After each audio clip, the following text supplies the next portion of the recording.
What's up? This is Rebel Radio. What up? What up? This is DJ Newmark. This is Peanut Butter Wolf. It's your boy. It's okay. Keep checking out Rebel Radio. Rebel Radio. This is Rebel Radio. We're in the place right here. Rebel Radio is going down. Would you say Rebel Radio? Oh, wait. Let's do it again. Rebel Radio. What's up, Rebels? Welcome back to Rebel Radio, the weekly show where I talk to the rebels who are shaping youth culture. We find out how they do it, why they do it, and what you can do to get a little piece of the pie for yourself. We're also the only show featuring new music every week from our friends over at EDM.com. Check it out. I'm your host, Josh Levine. This episode features the return of Jian-Yang, the one and only funny Asian dude on Twitter, Facebook, and everywhere else. You might know him as Jian-Yang from Silicon Valley. He's also got a ton of stuff coming out this summer. He's in Crazy Rich Asians. He's in The Life of the Party with Melissa McCarthy. He's the author of a new book, How to American, An Immigrant's Guide to Disappointing Your Parents. And he came through with some great stories, hilarious stories from the book. We're actually giving away a signed copy of the book, autographed by Jimmy. If you follow us on Twitter or Facebook at Rebel Radio Net, you'll find out the details of the giveaway and how you can win it. Jimmy comes in, he shares some stories from the book, some lessons about dating on Tinder when you're famous, and really my favorite story, he talks about passing on a great opportunity in the hopes that he might get an even better one. I'm not going to spoil it for you, except I'll say it worked out for him, but it easily might not have, and he kind of talks us through what was his thought process and just how do you handle all that. Great stuff coming up with Jian-Yang on Rebel Radio right after the EDM.com track of the week.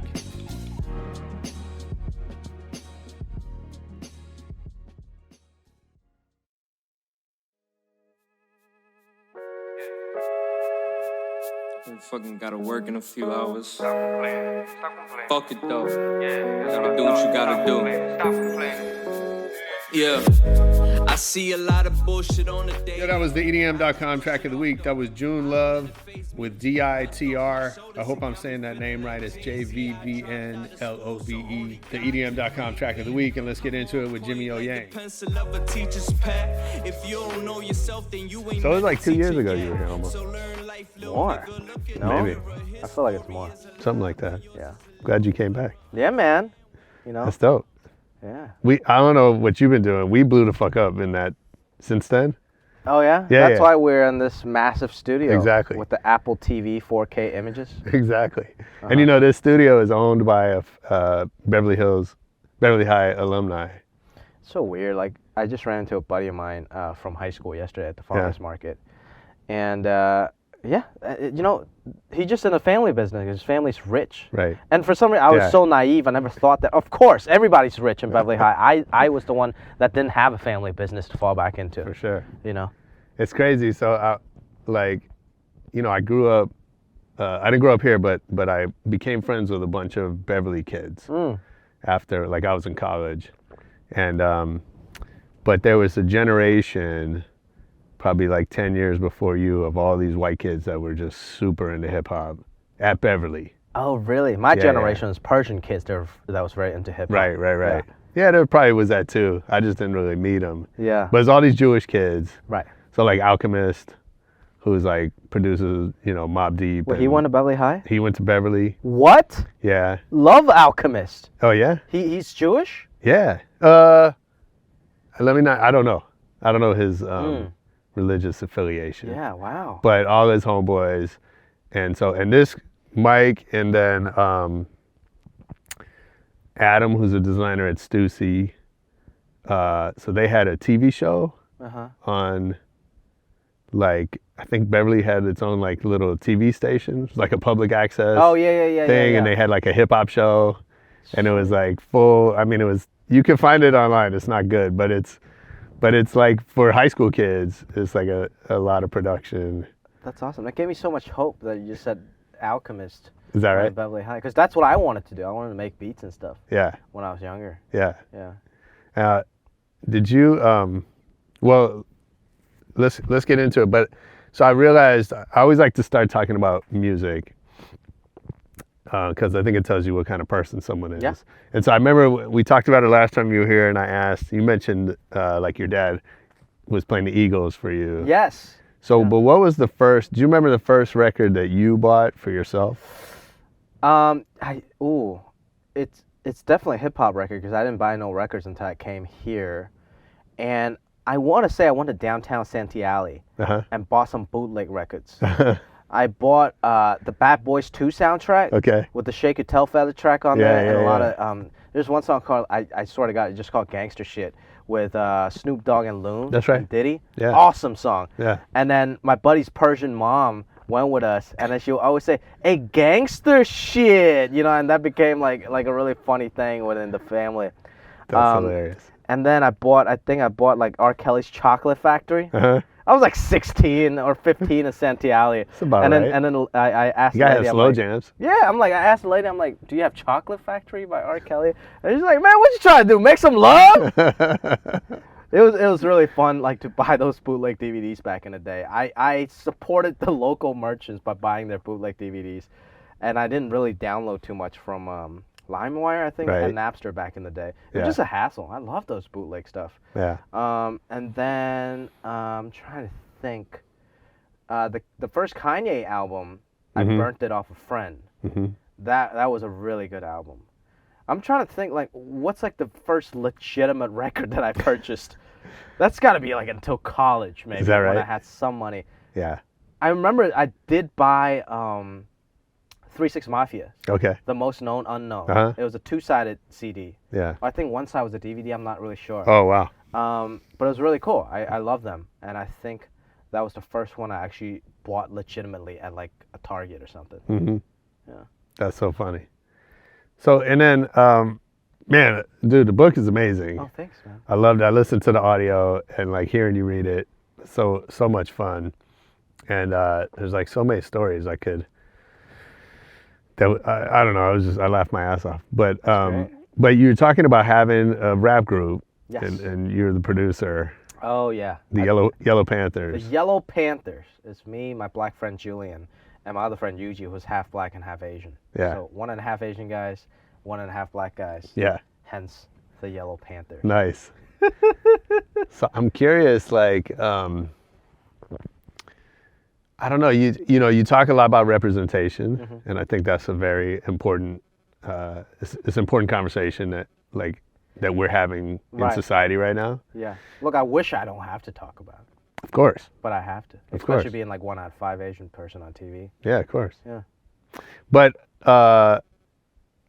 back then, like you didn't see some other Asians in hip hop and think, oh, I could do this. No, not at all. I saw Jin, but he had that one record, Learn Chinese, but it never like really hit, right? Right.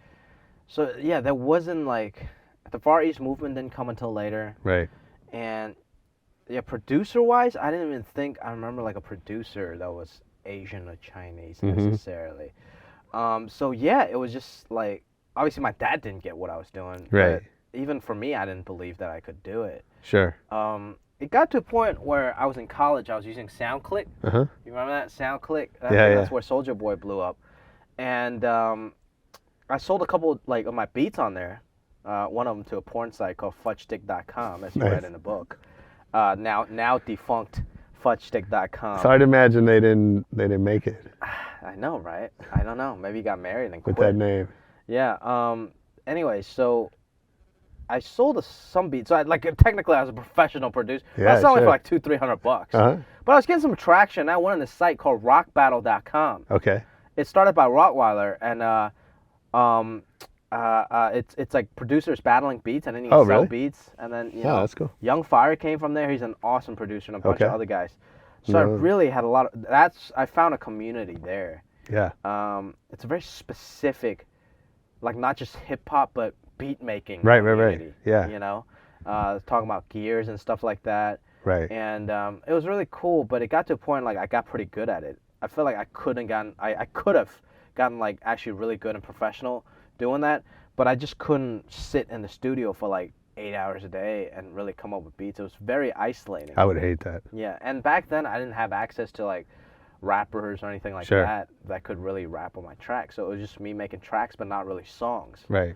So it got to a point where I just got kind of tired of it. But did you think like, how much of it was like, I just want to do this and make something Yeah. versus like, I'm going to blow up and be like, this is going to be my career? It's both. I think when I started it, it was because I was just looking for a creative outlet. And also, I wasn't partying. I wasn't like with the cool kids. I wanted to hang like with the cool kids, but Sure. I didn't have nothing to do. Like, I was just playing PlayStation at my dad's house. Right. So I'm like, dude, it's better off if I'm making something than just kind of wasting my youth away. Yeah. You know, so that kind of made me felt a little bit of the void, like the creativity and just making and creating some stuff. So I think it started off just like, you know how I started stand-up? It started off in desperation, almost, to fill a void, and then it became more of a profession, or became more of a passion. Yeah. What was I mean, even with stand-up, and I heard you telling Bobby Lee this, I was listening to that on my way here, and like talking about how, you know, some comics, like, that's what they yearn to do. Yes.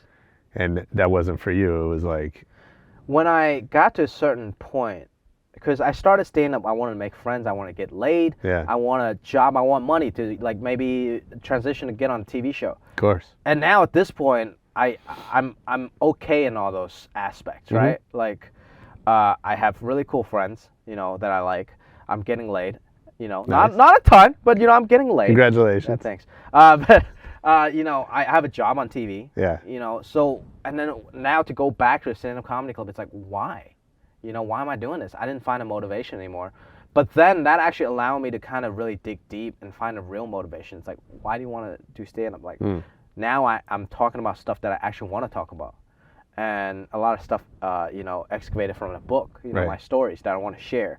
And that's much more rewarding. And I think my material has grown because of that. And now when I do stand-up, I actually want to do it, you know. Was there a point, though, that you felt like you start getting momentum in stand-up and you're like, okay, I'm going to be a stand-up comic? Was that like... Yeah, I think when I started getting good at it. Yeah. Stand-up. How'd you know when that happened? I don't think people know the stand-up. It's a pretty good meritocracy, right? Yeah. I think acting, it's more a lot of luck, a lot of Sure. nepotism. People need to give you the job. Stand-up, it's very self-motivating. You can do it, and if you get good enough, I see, like, for me in my media circle in San Diego, I saw, okay, you can go feature on the road for like $100 if you have a good 30 minutes. Or you can go do college gigs and get paid like maybe $2,000 if you Right. have an hour of Right. material. So that was my goal, to build up my set so I know I can make money, like a little bit of money. Not like famous people Yeah, money, sure. but just a little bit of money doing this and that. Money to And live it's a on. very viable career. And there's a lot of people that do colleges, cruise ships, corporate gigs, and they make a very good living, Yeah. you know, without being a famous comedian. Yeah. So I saw that as kind of like, oh, this is actually a possible career. When I actually first got my like 15 minutes, I was just showcasing and stuff, and you don't get paid. Maybe a club will throw you like $50 Sure. every now and then. But that was when I saw like a road. I was like, oh, this is, maybe I won't get rich off of this. There's a possibility, but I could at least make some money doing this and survive. You know? Yeah. Wait, speaking about money, obviously, like, now you got big things happening. And I'm not rich yet, but like it's like. what's the biggest check? Not the amount. Oh. But what's the biggest check you've gotten? Like a one-time thing. Yeah. I did a thing for Google. Okay. It's like a one-day shoot. Yeah. It's like playing our character in Silicon Valley, but it's for one of their promos. Oh, cool. That was a pretty big check. Yeah. Yeah. Did you? What's the stupidest thing you bought? Well, I just showed you on my phone. That's not that bad, though. I mean, it's well. So I bought this Rolex. Yeah. It's a vintage Rolex, so which holds its value. vintage is It's better. a collectible thing. No doubt. So I bought it like, I don't know, like a year ago when, Yeah. when I finally felt pretty comfortable with my money. Yeah. But it's not like a gold bling Rolex. It's a Right, steel right. Rolex. That Yeah, and it's going to costs hold that- its value. It's probably going to go up in value. Yeah. And then yesterday, Same with- literally yesterday, Yeah. I bought this Cartier watch Yeah. that has diamonds encrusted on it. But it's like $2,000. Right. It's like a fun thing on Yeah, eBay. yeah. You know, maybe I can write it off if I shoot a music video with For it. sure. You know what I mean? Like Yeah. it's an investment. Right. I haven't spent a lot of stupid money. Nothing yet. stupid. Just the scooter. That's it. I bought a. I was drunk. I was on Amazon and I bought a. It's $300. An electric scooter. I would like to see the Amazon like time of day when people are buying certain Oh my God. things. Yeah. And like, cause I bet there's a lot of late night craziness happening. There was a couple of years where I was shooting Silicon Valley, but my character wasn't that big yet, and I don't have anything else outside of Silicon Valley. So I have a little bit of money, but like I was just sitting at home a lot, and I was just literally buying shit from Amazon every day, like bullshit. Right. You know. Yeah, And yeah, for sure. sometimes I'll you know, like things will show at my door. I don't know what it is, and it's like a mystery present. That's not a good sign. No. I stopped doing that because now I actually have shit to do. Right. You know. Yeah, exactly. But you also, I know you have an economics degree, and you, so like, are you doing smart things with your money? Yeah, I just read Rich Dad Poor Dad. Are you flipping houses now? No, man. I want to maybe get some. Rich Dad Poor Dad, I think, is like the exact recipe for the housing crisis. Yeah. Because it's like definitely about people like Yeah. leveraging. I'm saving my money now. Okay. Because the market's so hot. I don't know if Yeah. it's gonna keep going up or not. Maybe it will, but I'm saving my money now, and then maybe if there's another downturn, I can scoop up something. But it's so. Like, I try to buy a Crazy. house in Yeah. the east side here, Los Feliz and stuff like that. The Yeah, real it's- up and coming neighborhood. It's too late. Everything got overbid by like 400 grand, all cash. I'm like, Yeah. what? Like, I'm an actor. Where are these Right. other people getting their money from? Like, I do what? And then I end up just getting like a really like a modest condo here. That I, you know, it's like an apartment that I pay into. So Yeah. nothing crazy yet. I'm just saving my money and seeing if there's some opportunity I might buy some. You know, we'll see. So, so you know, in the book you talk about the struggles coming up, Yeah. and you know, eating ramen and just kind of just barely making it by, right? And so, and now, okay, maybe you're not rich, but you're on a great TV show. You got I'm content. movie after movie coming out. We just watched Patriots Day this weekend. It was Oh, dope. great. Awesome. Really cool. Today is Patriots Day. Today's the Boston Marathon. Oh, really? Yeah. I had no idea. Yeah. I didn't know it was on a weekday. That seems weird. Right? Yeah, they say the weather is really horrible. It's a holiday in Boston. Oh, really? Yeah, people get like the school off and everything. Have you been to the marathon? No, I wanted to go last year to volunteer, but Yeah. I had to go shoot a movie. Yeah. And this year, I just came back from Boston. I was doing a show there. So maybe next year. Yeah. Yeah. I won't run in it. I'll just No, of pass course. out some water. Don't be or something. ridiculous. Yeah. I ran one. It was the worst experience. I mean, it was great, but it was horrible. I haven't worked out in like 2 years. So Nice. yeah, I need to work out. Like my back's getting sore for no reason. Oh, really? I wake up yawning. You know, like it's just even for my personal health, I'm working out. I don't need to get buff. Yeah. But I no, just you need got to to. feel You better. need a trainer. You're on a show. You're supposed to have a trainer. Oh yeah, that's true. Yeah. Equinox now. Definitely. Yeah. For sure. But you got Life of the Party coming out. Yeah, I think it's gonna do well, and I'm sure. young people and grown people is gonna like it too. It's a really fun movie. And then Crazy Rich Asians. That's gonna be great. Yeah. That's looks dope. hoping that's gonna be out Black Panther. Yeah. You know, yeah, man, that's the first studio movie with a full Asian cast in 25 years Amazing. since Joy Luck Club. Wow. You know, so it's a big deal for us. I saw a screening for that. It's really, really good. Nice. It's everything. I mean, you see a whole spectrum of Asian people. Funny Asians, really good-looking Asians, romantic, and it's just like passing out the baton. One scene is very romantic, one scene is very ridiculous and funny, one scene is very extravagant, you know, and it's a great, fun movie. That's cool. Yeah. So what I'm wondering is like, you know, you go, like Silicon Valley was the catalyst, Of course, yeah, Right? definitely. but is there something you did? Because a lot of people, sometimes you see actors like they'll be on a hit show, and then you never see them Sure. elsewhere. Yeah, right? that's my worst fear, by the Yeah. way. I always think about, I'm like, oh shit, if like Silicon Valley gets canceled or if I get Yeah, of arrested course. or something. Yeah. Like, is my career just done? Like, do I have enough money or like, Right. is there enough residuals Yeah, to of sustain course. myself? Like, I always think about that, you know? That makes sense. Yeah. So is there something you did, like, so you get on this show, that's great, but is there something that you've done to then build all this other momentum? I think that fear makes me try to do as much as I can while Yeah. while the sun is shining, while we're making hay. What's the saying? I don't know that. I mean, let the make hay while the sun shines or something like Okay. something like that, right? So I think it's that fear. That's a pastoral. I think I got reference. it from Adam Carolla. Always Okay. says it. He's getting old now.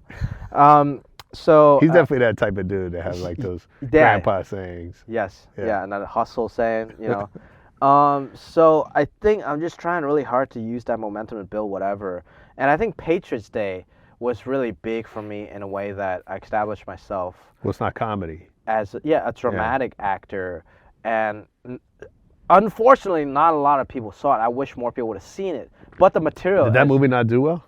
Not really, because it's a hard subject for people to watch. Everybody in Boston watch it. Right, of course. Nobody else want to go watch like a, terrorist thing Yeah, that yeah, just yeah. happened Yeah. when this country, Especially is, when you there's know, new ones happening. going crazy, yeah. And so it's tough. It's a really, really good movie. I Yeah, think. it was great. Great.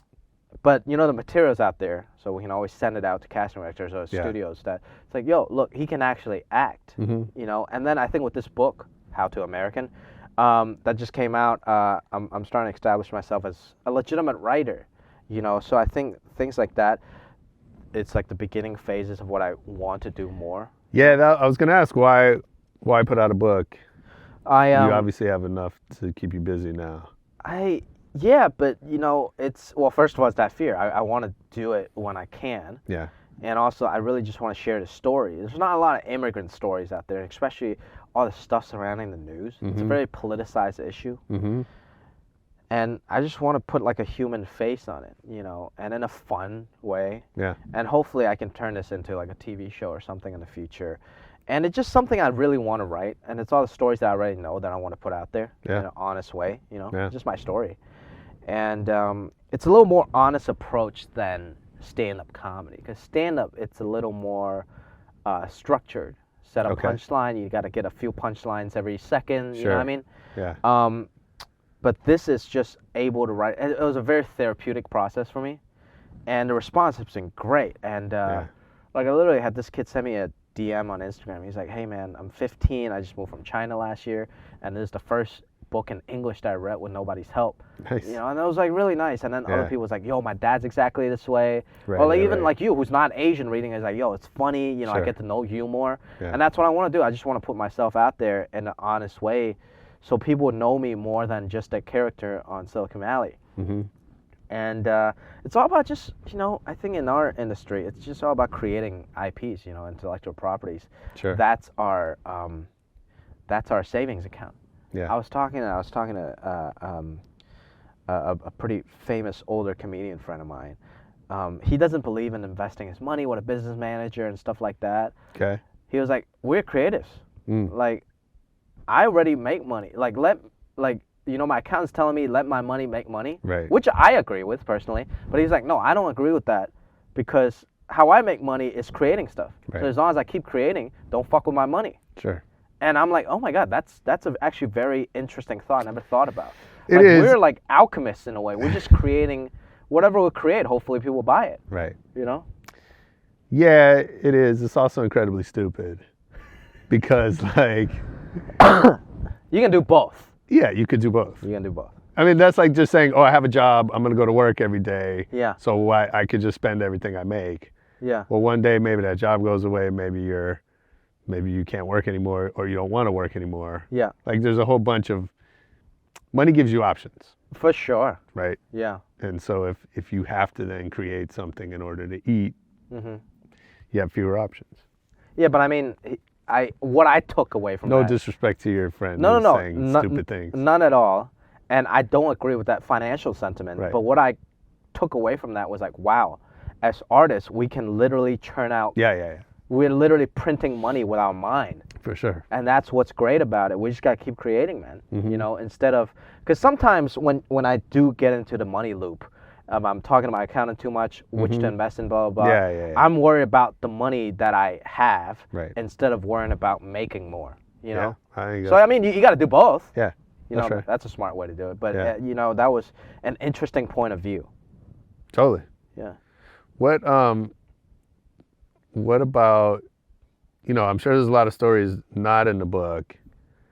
Like, are there lines that you won't cross? I mean, you're pretty, you're pretty open. Yeah. I don't get like that you're trying to like shock anybody Right. in that way, but there doesn't seem to be a lot you won't talk about. No, I mean, even with the family stuff, it's very honest. Yeah. My dad read it. He was like, this is very well written. Yeah. But why did you say your grandpa house had a grandpa smell?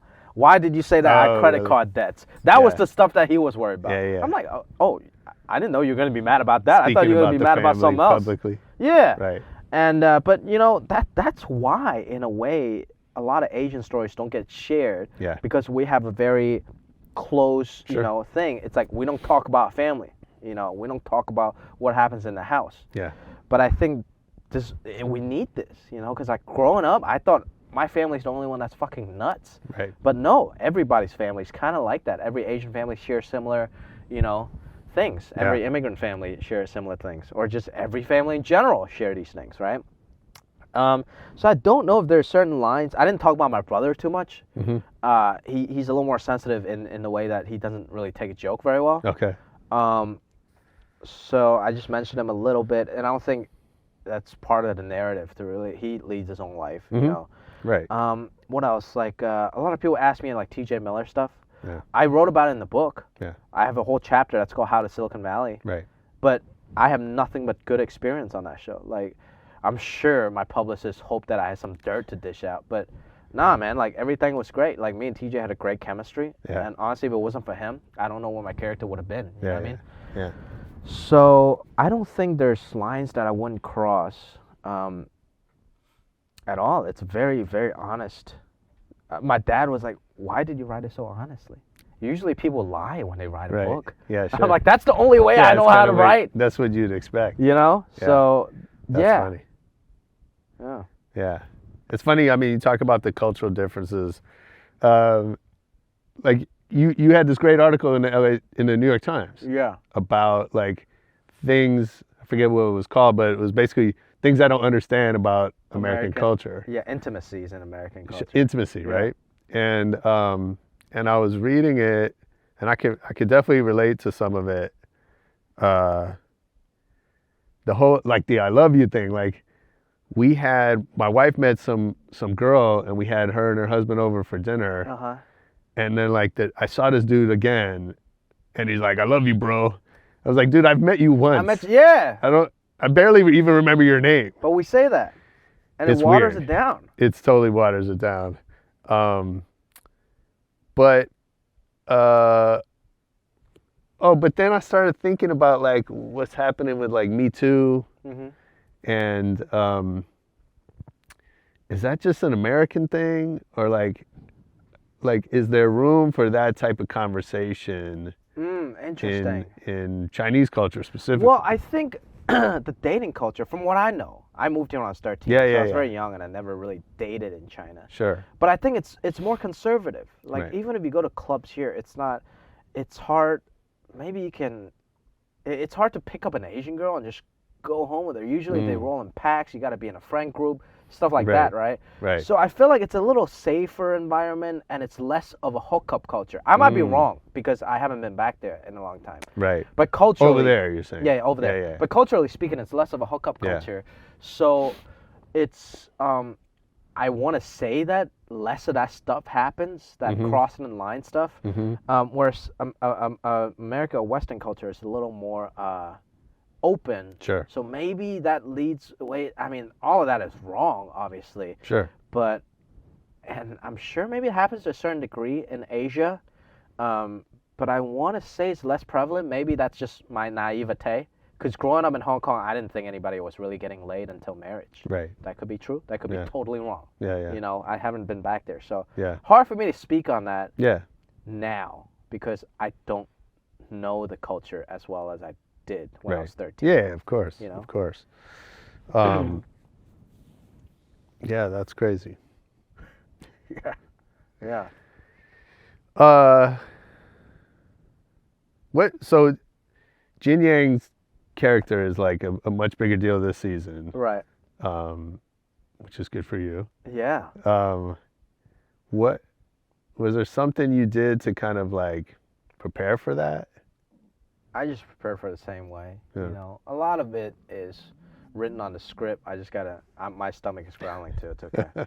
A lot of it is written on the script, Sure. and you just gotta execute it as an actor, right? Like, and I know this character very well. Right. I talk about in the book how I prepare for the character and stuff like that. But now I know him. There's certain conversations we had. Like there's one scene where I kicked him out of the house. Yeah. Spoiler alert. You know, this has aired, I don't know, like 3 weeks ago. Yeah, it's already out. So, like, I kicked him out of the house, and I called Richard ugly, and I called somebody else something. And I had talked to Mike. I'm like, there's a reason for me being an asshole to Ehrlich, because he was so mean to everyone. Yeah. But I don't want people to not like Jian-Yang. Right. Because he's just being an asshole for no reason to some of these people. So I think he has taken on a little bit of that. Mm-hmm. We try to, you know, play around with that like and walk a fine line. So in a way, he's less lovable of a character and more of a villain. He's like straight out villain this year, right? Kind of, yeah. And but I'm okay with that, you know. And I think as the season unfolds, you see a whole arc there. Like one of my favorite and least favorite characters was Sharon Stone on Casino.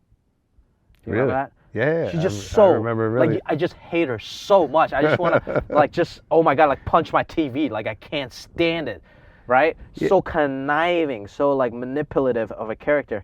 But yeah, like she's actually an amazing actress. Right. I think she got nominated She played for that. it amazing. You know, so it's but like, I think like what you're saying, I kind of relate to that, but I think it's in relation to that you kind of love De Niro's character. yeah, because you don't want to see him get Right, fucked like over. she's fucking him over. Right. Do you know what I mean? That's right. Which, you know, Silicon Valley I think is interesting because, you know, Richard's character, like he's the lead. Yeah. And he's not very likable.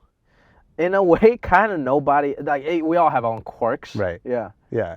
Yeah. I mean, I think in general, like it definitely. Each character is sort of complicated, but I feel like I also feel like it's an HBO thing, although I could be wrong about that. Where, like the lead character is in some ways the least interesting. Oh, interesting. Never thought about that. Like I felt that way about Sex and the City. Okay. I felt there's a couple other shows that now I'm gonna forget, but I think, but there is a thing with that. Even Seinfeld, which is not HBO, obviously, but like. Less charactery. Like they have to play the straight man in a way. In a way. Yeah, because I always thought Jian-Yang was so fun to play, especially in the previous seasons, because I just literally have to come on the bench and hit a three. Like I come in, and I'm the comic relief in this comedy. Sure. Whereas there wasn't a lot of plot. Whereas Richard, Thomas's character, he's a great actor, and he has to carry a lot of plot. So not everything he says is going to be funny, right? Right. So it's a lot of you know, heavy lifting. And this season you see more of that from Jian-Yang. Like he has to do some plot stuff. Yeah. How do you think the dynamic of the show changes without TJ? For me, like the days I go to work, usually I still really look forward to going to work for sure. But it just, I knew with me and TJ, we have a trust in each other. Like if I throw something out that's, you know, really out there, he throws something out really out there, we can, you know, hit it back to each other. What about on screen? Like, what do you think do you watch the show when it comes out? Yeah. Like, so how does it feel different to you? I think it forced the writers, I think one of the writers said this, maybe Mike or something, it forced the writers to be a little more creative. Without the TJ character, instead of falling into the same trope and the same, you know, arc over and over again. Yeah. You know, it forces my character to kind of be more of a pain in the ass to everyone. Sure. You know, and be a villain, and it forces the boys to have other challenges beside, you know, TJ. Sure. And it kind of allow us to get out of the incubator. Right. So I think it breathes some fresh air, but to me, he's missed. You know. Yeah, one of my favorite moments in the show is when Jian-Yang shows up with that Corvette. Oh yeah, that was 'Cause last season. It was so Yeah. But I just felt like that told me so much about the character that I didn't right get before that. And that's so earned because Yeah. TJ was being such an asshole to him, Yeah. or Ehrlich was being such an asshole to him. So like when Jian-Yang fucks him over, and kind of like a lighthearted way. Yeah. It's like you root for him. Yeah. You know what I mean? It's Yeah, like totally. good. This is well deserved. But that's like, you talk about him being a villain, and like that's one of those, that's a balancing moment. That's a balancing moment. This year, the balance has shifted a little bit Right. to him being like actually like a bad guy. Right. Because like even though like TJ, like he's an asshole in the show, like Ehrlich is an asshole. You want to see him get fucked over. Yeah. Whereas Richard and Pied Piper, you kind of want to see him succeed, but Right. Jian-Yang is just a fucking pain in the ass. Which is, I mean, I enjoy playing it. You Yeah. know, I enjoy the season very much. Like it's a whole new dimension. I think you're adding to it, and yeah, you know, I think it's someone maybe you're starting to, instead of just love, you're starting to love to hate him. Yeah. Yeah. Do you have other, like, are there types of roles that you have in mind for yourself? That like you want to play a villain, or you want to play a... I'm very, I don't know, I think there's something very interesting in playing a villain, or for me, somebody who looks like me, like kind of like innocent, small looking person playing like the asshole.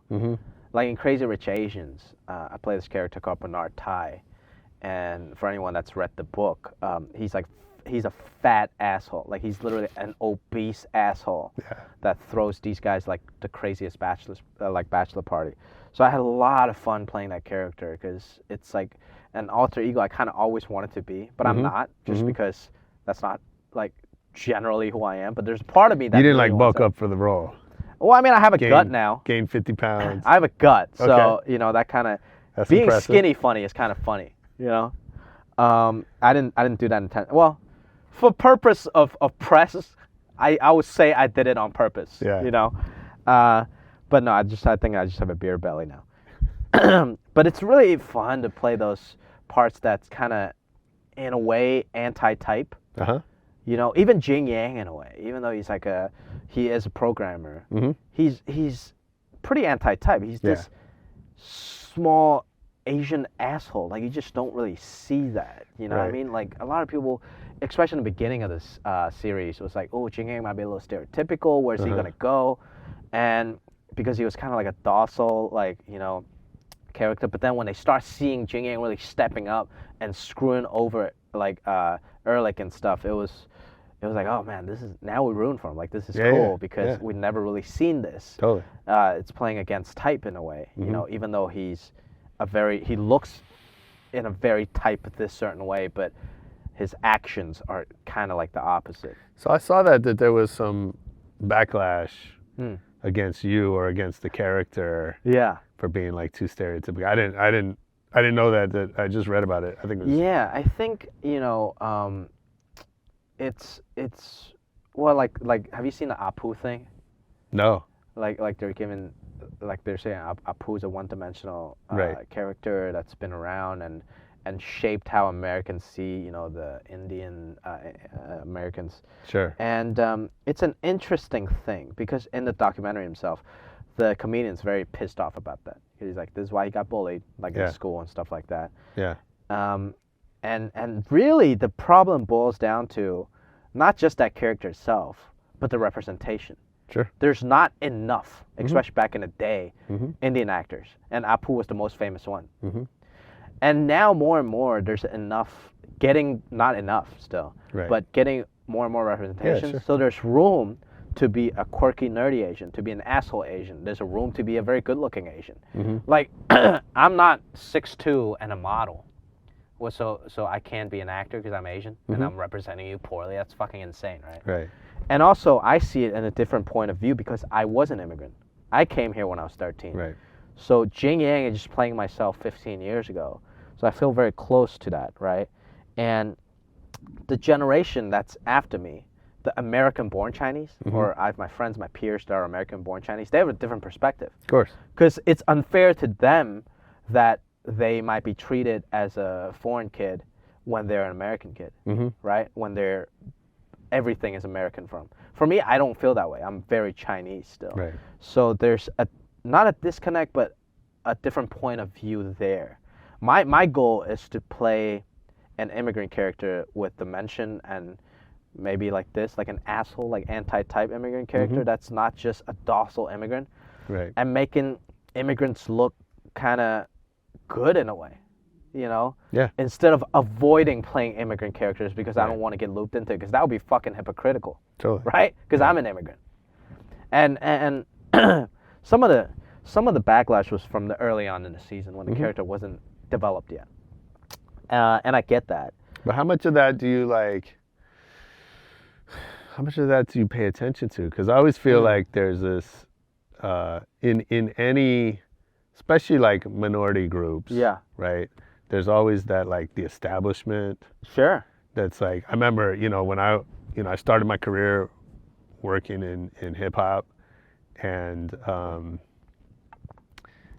like there was this sort of black establishment, like they hated rap music because they felt like it was making them look bad, right? But they were all about the safe R&B, smooth jazz type of thing, right? Yeah. And so, that didn't really, they didn't necessarily look at me because I wasn't black. Right. Right. But I, I knew from my friends that there was this tension going on between kind of the establishment and this more progressive thing that was happening. I think that's true in every group, right? Yeah, for sure. And I get it, right? I might not agree with some of those point of views. Yeah, but how much of that do you even pay attention to? Or I think it used to bother me a lot. Yeah. Like, I used to get mad. I'm like, what the fuck are you talking about? I'm just like acting, and like I would think I'm doing a pretty good job of this. Like, and it hurts that your own community is the one that's really talking shit, right? Yeah. I'm not saying everyone. This is a minority of people.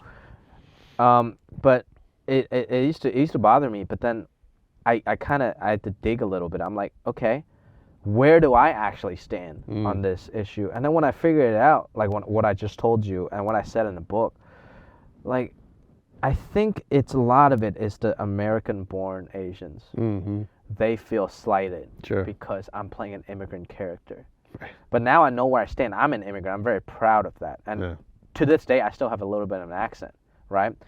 And when I came here, I definitely had an accent. And one of the biggest thing that hurt, like when I first came here, wasn't the fact that white people or black people didn't accept me, because I expected that. I was like the foreign kid. But it's the American-born Asian people that didn't accept me. Right. Because they didn't want to be grouped in as the foreign kid. Right. And now I get older, I kind of get it, because when you're a kid, you just want to fit in and you don't want to be made fun of. But that hurt when I was a kid. Sure, of course. So this is kind of, in a way, the same thing. They don't want to be grouped in as immigrants no more. Right. And it's partly, I don't want to say ignorance, because they have a point, that's their life. But I respectfully would disagree with that. And I have my own lines that I won't cross, when it comes to playing certain things. But I think every character, even in Patriots Day, I play an immigrant. Yeah. But Danny Mang, the immigrant that I played, was a hero, was Badass. an American hero. Yeah. Yeah. What is it? I can't play him just because he had an accent? Right. It's ridiculous. And the conversation, I think it's healthy to go on, but I think the most important part is representation. Getting more of a spectrum of Asian actors on TV. Sure. And I think you see that in Crazy Rich Asians. Yeah. You can't just say, me or whoever that aren't like a model-looking person is representing you poorly. We're just one spectrum of this representation. And me being funny or me being, an actor, hopefully will normalize us as immigrants in the first place. And then, good for the, good-looking Asians. They have their own place of making us look good, and that's great. I love that, When Ninja Assassin came out, I probably got laid a little more. So I get it, but not all of us look like that. We need to have a big spectrum of representation. I think that's the most important. And I think that's the argument with Apu and everything too. Yeah. Well, I mean, Apu is played by Hank Azaria. Right. That's a very different thing. Sure. That's another whole different story. That's kind of, not cool. But I think mainly when it comes to these issues, it's not to key in on 1 out of 5 Asian people on TV and fucking giving us shit. Right. It's how about getting more Asian people? Instead of writing about it, how about you go be an actor? Mm-hmm. How about you go represent me better than I could represent me? Of course. Or how about you go fuck yourself? You know? Yeah. Yeah, I mean, obviously people, it's easy to armchair criticize somebody that's out there doing it. Are you still on Tinder? Every now and then. Yeah. That fucking story about the closet. Oh my God, man. It's Oh for my real, God. dude. I've many of horrible that Tinder right? stories. Well, I did meet like a girlfriend on Tinder too, and she was wonderful. You did? Yeah. Yeah. But then there's a lot of crazies. Yeah. And I think it was all the crazies happened when I was a bit naive and was like, oh, I'm on a TV show now. Oh, I'm just gonna get laid. Right. Like nothing. You Yeah. know. Well, first of all, I'm not even that famous, so that doesn't really work. Still, it helps. It helps. It helps, but. I went to an amateur boxing match Uh-huh. in Glendale Uh-huh. in a Armenian community center. Like it was not. Yeah. And these guys, nobody got paid to get their faces bashed in. But right? they're groupies. Oh my God. Really? Just incredible hot women. Wow. And the only hot women in the entire place. Wow. You know. That's cool. Yeah. Yeah, so I think look, it has helped. I'm not gonna say that it hasn't. Sure. But it's an ignorance of thinking that it would just fall in my lap and there's no I'm a little too innocent in that sense. I don't assume people have ulterior motives. Sure. And then I used to, a lot of times, say I match with somebody on Tinder. They would literally say, not hot dog, or Jian-Yang, or whatever. Yeah.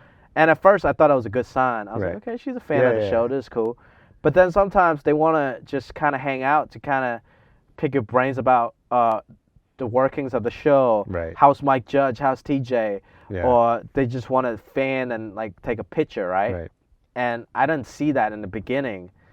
And so it led to a lot of weird, crazy stories, you know.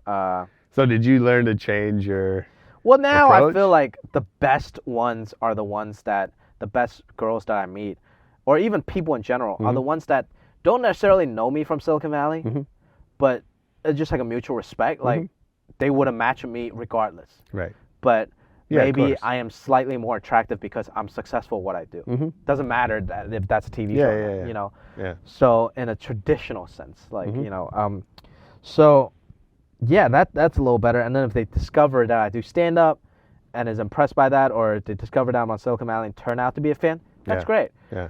But I think if you're just super fangirl or super fanboy in the beginning, that could get a little weird. But there are times that has worked out very well and in a respectful way. And I think now I'm getting older and have more experience with that stuff. I can tell easily who's just want to pick my brains about, you know, TJ Miller, and who wants to just take a picture, and who's actually kind of genuinely a respectful fan that I can hang out with. You know, it's a fine line. Yeah, I'm sure. But that seems to be you know, you tell the story about DJing at a strip club. Yeah. That was definitely a dream job of mine that I never I think that's pursued. every American kid that grew up listening to hip hop. You want to be a DJ. You know, it's weird. I mean, I'm sure you're right. You know, I'm a little older, so when I started going, and I love strip clubs. I'm not shy about that. I've had many a good time, and Do you still go to strip clubs? a little bit. I DJ'd at a strip club, but I Yeah. never frequented strip clubs. I don't really get it. Well, there's no end game. let me Right? You go to a bar, you're trying to get laid. No. So, okay, I'll tell you this. So now I'm married, I have a kid. Uh-huh. I don't go that often. Uh-huh. But once in a while I'll go, and it's either, you know, sometimes my wife and I'll go together, and just, that's it's like cool. a fun thing. Yeah. But when I was single, I learned that it was just like a club. I think my chances of getting laid were about the same. With a stripper? Yeah. Really? Yeah. And so and the way I saw it is first of all, when you're young and not at that stage of my life, I didn't have that much self-doubt, which I found that comes and goes over the years. Interesting. But I've generally been a relatively confident person. And so, and that has suited me. 90% of battle. Yeah. Yeah. Yeah. And so, so we would often, we'd go hang out and just be like the guys that like the girls would come back to when they weren't working, and we would just hang out. And sometimes there was nothing like sexual going on, but it was just like we were just friends. Yeah. But that still boosts your confidence, right? Because like these a hot naked girls woman sitting on your want lap. to come hang out with you, whatever. And then other times, I found that like the money I was spending on lap dances, whatever, was basically the equivalent of buying drinks for a girl so that you could holler at her. And sometimes it would happen that like I'd get her number, or we'd go out after that, or some crazy shit would go down in the back room. Like, to me, that was like some nights we're going to the club and some nights we're going to a strip club. And it was just part of the experience of growing up. Yeah. But I always had in my head, like, what I was going to say, though, because I think of my age, the music was fucking terrible at strip clubs. It was all heavy metal, like that bullshit, girls, Yes. and like, all that glam rock, hair metal. Yes. Just, which I hated. Yeah. Do you think now it's getting better? Oh, it's way better. Yeah. Like if you go to a good strip club, it's like crazy trap.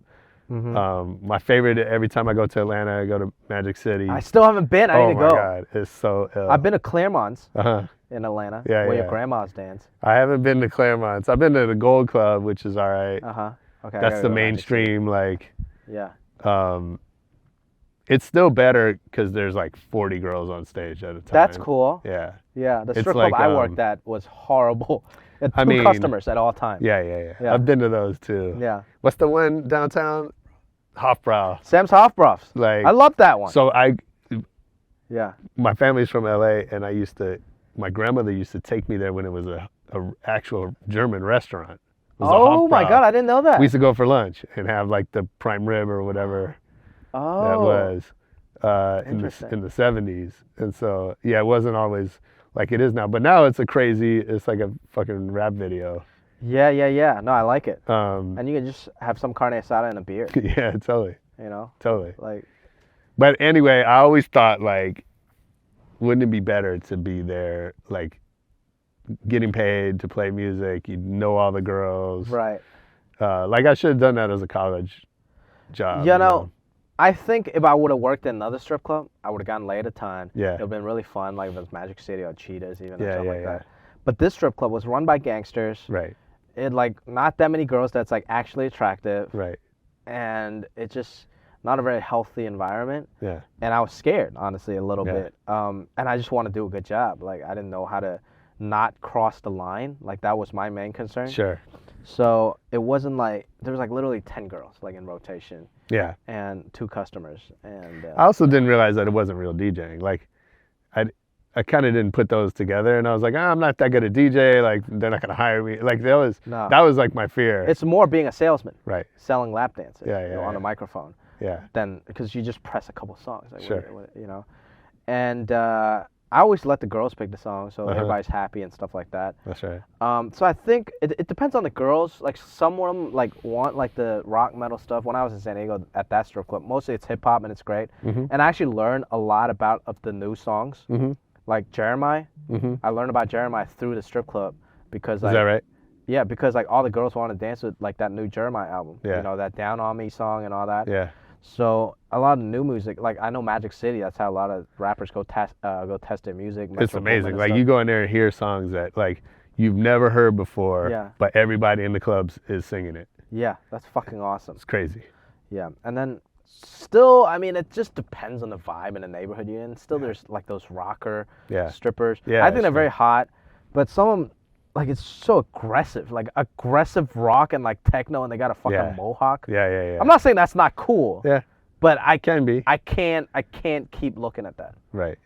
I need a variety. Yeah, definitely. But I don't know. I haven't really been to a strip club in years. You don't go? No, not really. I think that working as a strip club DJ traumatized me a little bit. Yeah, I'm sure.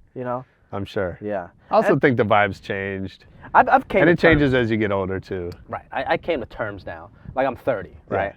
Like back in the day, I used to feel bad. I'm like, it's Saturday. Why am I not at a club? I was never like the club dude or Right. like the DJ. Like even when I was like I didn't feel comfortable. I just wanted to work. Yeah. And now I'm coming to terms. I'm like I just, you know where I'm happiest? Like building a fucking Lego set. You know, just like making something. Yeah. Writing a script. Drawing something. That's where I'm the happiest, right? So I've came to terms with that. Instead of trying to fit in with everybody else, that's what kind of makes me happy. What do you draw? I don't know, just bullshit. Okay. Yeah, it's just creating something makes Right, me right, really right. happy. And then Right. thinking back, like when I was a kid, I used to have these like box race cars that you put a little engine in. I used to build them on like little Gundam like toys and stuff. And I used to always try to customize it and things like that. So I think that stuff really makes me really happy. And I mean, that's a it way gets me better going. use of your time than Right. sitting in a strip club. Right, I mean, or and it or just- even a regular club. Like, It just happens to be what I'm into, you know. Some people, the Yeah. music, loud music at the clubs, like get them going. It's great for them, you know. Right. Apply that, you know, and have fun with that. But I'm less FOMO now that I've came to terms with who I really am. right. You know, Yeah. it's still not Yeah, quite of course. completely there. I but, get it. You know, Yeah. yeah. Oh, okay. We gotta go back to business for a second. Okay. So you tell this story. I will remember this story the rest of my life in the book Okay. about you got an offer Oh my God, yeah. for this show. What was the show? It's a Yahoo show called Sin City Saints. Right. Which Yeah. how could you not bet on Yahoo? But and you passed it up because they wanted you to drop Silicon Valley. Right, it's exclusivity. So in Right. the off season between season 1 and 2 of Silicon Valley, which I wasn't a series regular yet. Right. I just had like 5 lines total. I booked a part as a series regular, basically one of the main characters, on a new Yahoo series called Sin City Saints, a basketball show about expansion team in Vegas.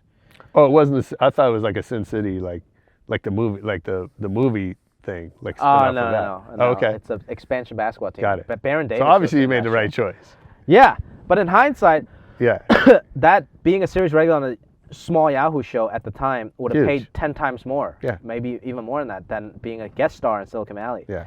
And they had to be exclusive from each other. Well, especially Yahoo had to be they wouldn't let me do Right. Silicon Valley, you know, Right. I think. And you weren't guaranteed that you would ever even be on Silicon Valley. Yeah, again. I didn't know if I was going to be back, Right. you know. And I told my agent, I'm like, yeah, we got to do Silicon Valley. I don't care if I'm paying $900 an episode. Give me So- $900 an episode.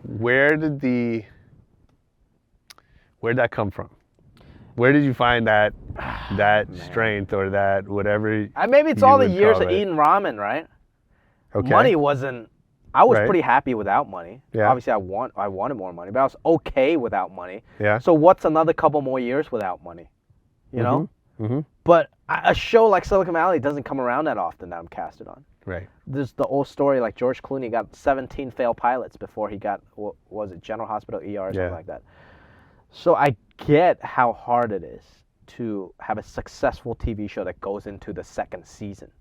And Silicon Valley was already nominated for Emmys and Golden Globes. Even though I wasn't a big part on it, I'm like, dude, I need to be a fucking part of this. People actually pay attention to this show. Whereas in the landscape we're at now, thousands of shows are out there. There's only like 5 shows Right. that maybe people actually watch. Yeah. So, yeah, I had to not take that immediate money and knowing that, bro, if I wanted to take like the immediate money, I would have been an accountant. Mm-hmm. You know, after college, I would have used my economics degree. So I've came this far. Am I really just gonna? No, come on, man. Like I know better. And my agent was smart. She had the presence of mind of Yeah. asking HBO to, Yeah. you know, That's amazing. match that offer to maybe make me a series regular, which I thought was the craziest thing in the world. Sure. But they did it. Yeah. Yeah. I say now that I would definitely not have taken the Yahoo show. But if my agent would have called me back and been like, no, Silicon Valley's not gonna make you a series regular. They're just gonna keep paying you $900 an episode. Right. I don't know if I would have knows? not taken the Yahoo show. Of course. You know what I mean? Like Yeah. that's Yeah. back in the day for broke ass Jimmy. That's a lot of fucking money, man. Yeah. You know. That's right. So. I mean, that's tough, and you never know what you would do in that situation. Shit, I don't know. Yeah. But I think, there's something else you said in the book that, learning the lesson that the excitement is the chase. Yeah. The chase is the The excitement. chase is the excitement. Whichever. It's like once, I was super happy when I got the call to Silicon Valley social regular, right? Yeah. But when you actually, the checks coming in, you're working now, and everything seems to be going great. You're paying your rent. You're not worrying about your rent. But you realize you're like, wait a minute, I'm the same amount of happy as I was before. Sure. It's just I'm slightly a little more comfortable. Yeah. But I'm not any happier. And then you start to fucking panic. You're like, wait, this Right. is, I worked my whole life to think, being able to pay my rent, having this much money is going to make me, happy. Yeah. Or for a lot of people, Ferrari, Yeah, or yeah. a hot model girlfriend, or like whatever. It's going to make me happy. You work your whole life towards that. Yeah. And then when you get that, hopefully you get to that point when you're not like 70 Mm-hmm. on your deathbed. You get to that point and you realize, holy shit, I'm still the same guy. I'm not that happy. And you have a panic attack, and then you dig deep. You're like, what actually does make me happy? And then you become more honest with yourself, and it's not just about the material. It's not just about So does that go away? Like, do you have to remind yourself of that from time to time? Now look, I buy stupid shit like the watch that I told you Cartier about. watches. It makes me happy for about 5 seconds, and Yeah. it's fun. Yeah. But it doesn't actually make me satisfied, or actual real joy doesn't Right. come from that. Right. That's just fun, Yeah. right? And I understand the real happiness is, friends and relationships I build, and being able to create what I want to create. And I'm doing that every day. Yeah. Like just being able to go up like to the balcony or to my rooftop to write jokes in the morning. That makes me happier than buying a fucking watch on eBay. Mm-hmm. And as you get older, like I've realized that's cool. Like Yeah. that's what I want to do. Yeah. Do you ever have, like, I know growing up, without money, I grew up poor, and then, I'm not rich, but I can buy some of the things that I want. Right, exactly. And, you bought the Cartier watch, but like, do you ever buy stuff that, like, when you think about it, you don't really want it, but you wanted it back then? You're buying it Yes. for like 10-year-old Jordans. Jimmy? Yeah. I don't even think Jordans look that nice on me anymore. Like, looks kind of ridiculous with whatever Right. outfit I'm wearing. Yeah. Can't be wearing a fucking dress shirt and Jordans. I guess you could, Now you can. but it's because it's like a Yeah. not fuck you, but it's like I got you, kid. Yeah, yeah. Like to your Yeah. 10-year-old self. Same here. You know what I mean? Yeah. Gerard Carmichael has a great bit on his HBO special about Jordans. He was like, every pair of Jordans got a good story. Like, he just want to go up to everybody that has a Jordan. It's like, what happened to you? It's such a good bit. It's such a That's good so bit. true. Yeah, it's. Nah, I do the same thing. Yeah, man. Like, I remember having one pair of shoes, and if they got fucked up, like, that was it. that was it, right? And Yeah. so now, like, so now I buy sneakers whenever I want. Oh, and You a know? lot of times it's like a fuck you to your parents that never let you do certain things. Or they didn't have the money. It's not a fuck you, but it's just like, Right. I want to feel liberated from Yeah, that. yeah. Like my mom, she's very Chinese. Right. She wouldn't even let me buy a t-shirt at full price, right? So now, like, or Right. throw away anything. Yeah, yeah. So now, like, when my shirt, like, just gets a little, like, my white Uh-huh. shirt gets a little dark, I just fucking throw them in the trash. Just because that's something my mom never let me do. Right. And I just donated, like, 2 bags of clothes to Goodwill. Yeah. And my mom was like, no, why you doing it? Let me look through it. Maybe I can wear it. I'm like, no, Right. I'm throwing it away, Mom. If you want it, come get it. She wants this computer table that in my house I just moved. Uh-huh. And she was like, no, keep it. Like, it's a good table. I'm like, Mom, I'm throwing it away. If you want to come pick it up 2 days, I'll give you 2 days. Or I'm throwing it away. It's great. I felt so good throwing that table away. I'm sure. Yeah. Nah, it's good. We gotta go through that stuff. Yeah. Yeah, it's liberating. It's like Incredible. I'm an independent man now. That's right. Without, my mother's Yeah. thoughts. Yeah. That's amazing. Okay, I got to get to a lightning round. All right. Some very important questions here we must know the answers to. Okay, let's do it. Okay, tell me one decision that changed your life forever. Oh, I think quitting the internship after my economics degree at Smith Barney, very sought after finance firm, to pursue whatever I ended up pursuing, stand up and all that stuff. Complete this sentence. I don't have talent, I have blank. Well, first of all, I do kind of have a talent, I think. I think when you get older, you get When you're growing up, you don't. You're fucking up my question. I know it's a lightning round, but I can't sell myself short here. You know what I mean? No, this is Henry Rollins. Yeah. There's like a Netflix thing, Oh, okay. and he said what he was saying. How about we add an if? No, well, so what he said If is, I didn't have talent, no. I'm kind of kidding. what he was saying kinda is that his talent wasn't the thing that was most responsible for his success. Yes. I think I want to say grit, but that's like so cliche now. But it's belief. I think believing this is possible. Yeah. That you keep doing it. That's what drives everything else. Yeah. Like your grit and your perseverance and everything. Because you didn't have that belief, you wouldn't have that perseverance. Inspiring. Yeah. So if I worked for you, what's something I would hear you say over and over? Say that again? If I worked for you, if I was on your Okay. management, your publicist, your whatever, errand boy. Yeah. Do you have a personal assistant right now? She quit after 3 days. This is a true fucking story. It's not my fault, okay? Of course not. She just didn't want the job. Nah, it's her. It's not you. After this, I'll show you an email like what she said to me. It's so fucking funny. She literally in the email, I'm paraphrasing. She said she don't want to be nobody's support system no more. So I'm like, okay, it's not my. That email's intended for your dad. Maybe don't take a job as an assistant then. Yeah. What would you hear me say repeatedly? Is oh man, I'm trying to think. Like, I feel like notes. You just get a ton of notes from me. Like I'm working with this girl who's editing some video for me. Yeah. And it's I make other people crazy a little bit sometimes because I'm kind of a perfectionist and I know kind of what I want. Sometimes it gets lost in translations and I keep having to give her notes. She's very great. Right. But yeah, I think what I would keep saying is, I'm sorry to be a pain in the ass, but right. That's good. This is what I need. Yeah. I mean, at least you're conscious of it. I guess. Yeah. And hopefully over time, right? Like she'll learn. Yeah. Over style time, especially, I'll just learn to let go a little more too. And over time for her. Well, she'll learn too, right? She'll learn what I need. Yeah. Yeah. True. No, it's good. I feel like some people. Either people will go one way or the other. Either they don't realize what a pain in the ass they are, or they feel entitled to that. Right. Right, which we see a lot of in Hollywood. Yeah. Or we don't want to be a pain in the ass, so we let shit go. But then she never learns. Right. True. Right, and then one day you go, oh shit, I got to get somebody better. Right, and then it looks like it's her fault. Yeah. But really, you just never taught her properly. Yeah, absolutely. Who would you be most excited to learn as a fan of your work? Oh, that's a good question. Oh my God, Jesus Christ, like Tom Hanks or something. That would be amazing. And that's really the best moment we have as artists is when somebody come up to you that you're a fan of. Sure. And they're a fan of your work. Yeah. That's so cool. Yeah, absolutely. Yeah. What's your favorite city to travel to? Love Boston. Let's just talk about within America. It's up to you. There's so many other great places around the world, but Boston I think is my favorite city in America. I spent a month there when I was shooting Patriots Day. Yeah. It's just beautiful. Yeah. I mean, when it's not cold. Yeah. It's balls.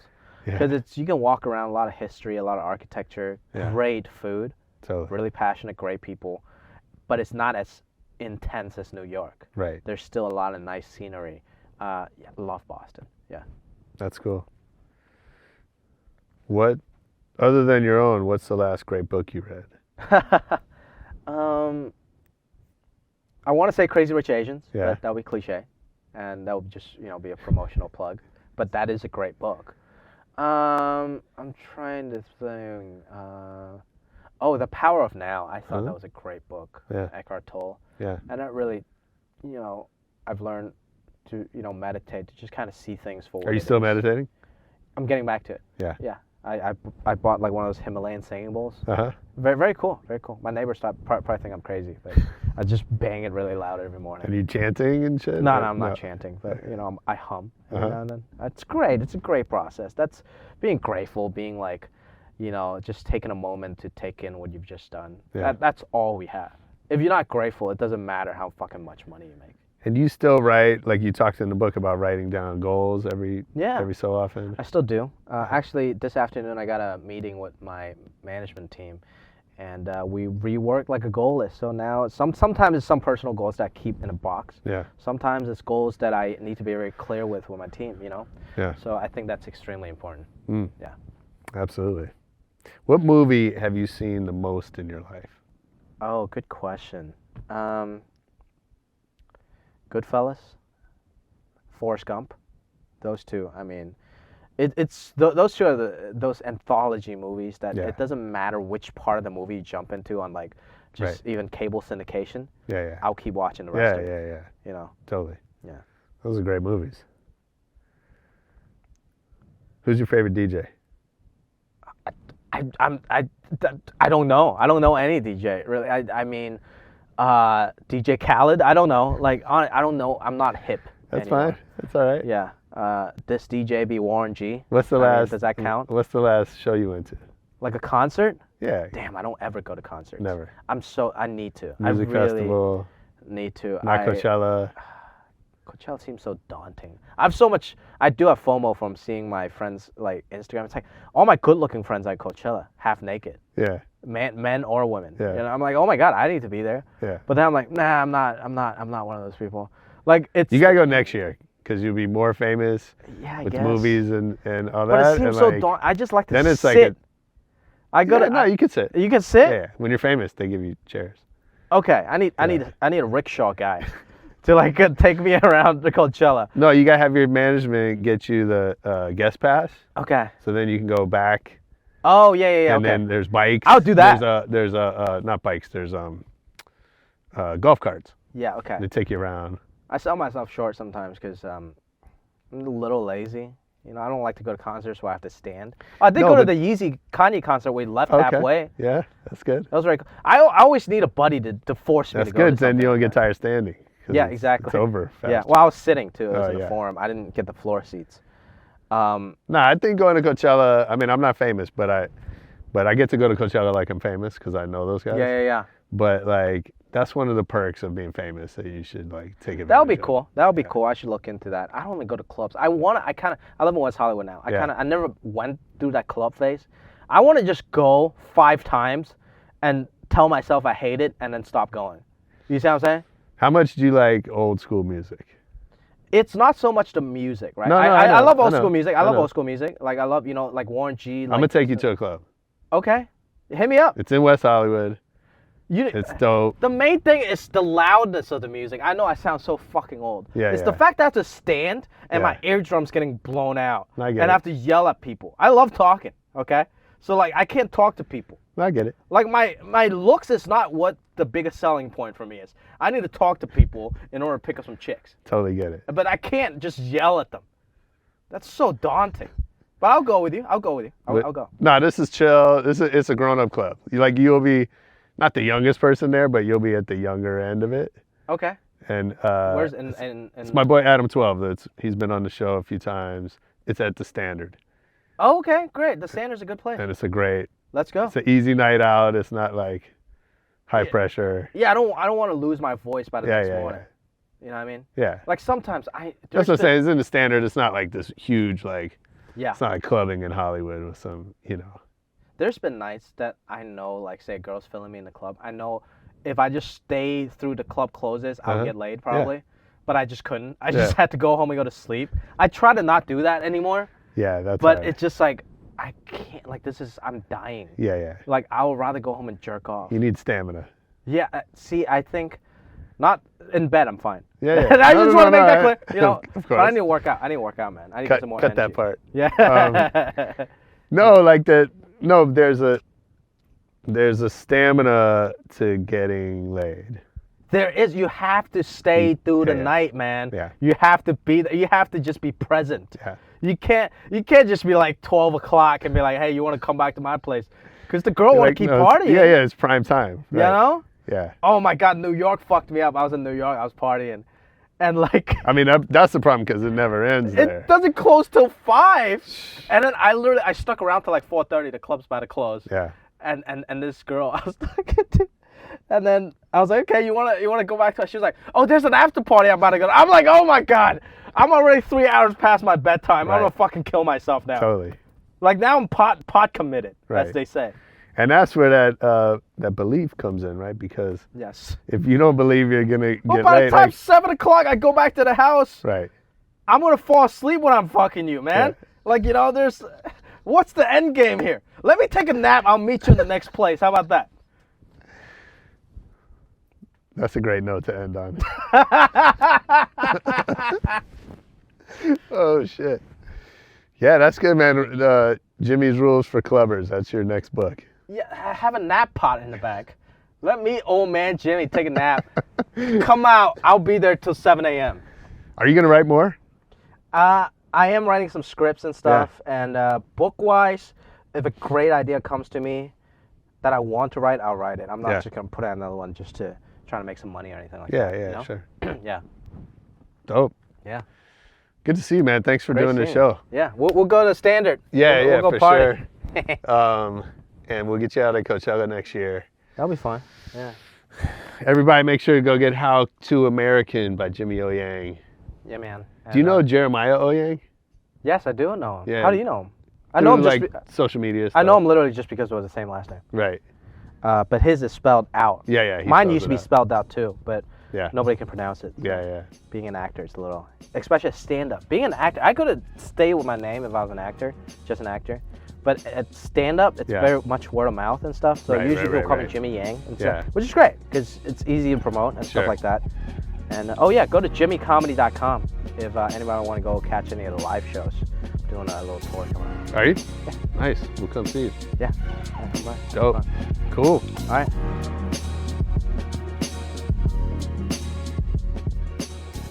Yo, that was Jimmy O. Yang on Rebel Radio. I hope you enjoyed it. If you did, leave us a comment, a review, say something to us on Twitter, Facebook, at Rebel Radio Net. Like I said, make sure you get over there and find out how you can win a copy of How to American by Jimmy O. Yang. And most importantly, come back next week for more Rebel Radio. Peace.